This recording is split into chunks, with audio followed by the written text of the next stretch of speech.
Eli meidän kesätori on toiminut 20 vuotta. Kesätori lähti liikkeelle mun äitini Martta Rivon ideasta. Ja hän sanoi, että miksei tätä porkkanahallia voisi käyttää kesätorina.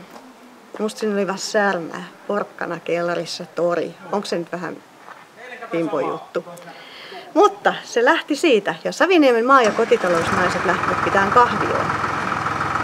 He pitivät 3 vuotta kahvioa, ja sitten se alkoi käymään aika raskaaksi se kahvion pitäminen, koska se pidettiin talkoilla. Sitten oli Koijärven alueen kylät perustettu. Ja Koijärven alueen kylät on pitänyt sitten siitä asti kahvioa vuorotellen 7 kertaa vuodessa, tai 7 kertaa kesässä, perjantaisin ja välillä keskiviikkoisin.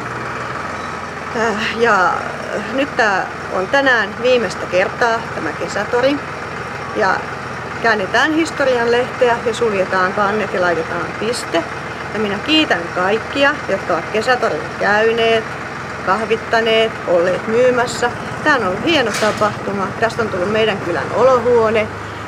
Mutta jatkoa seuraa ensinnäkin Koijärven kylätalolla 19.8. ja 3.9. me olemme Kehräämöllä mahdollisuuksien torilla. Siellä tavata. Kehräämöllä mahdollisuuksien torilla tavataan.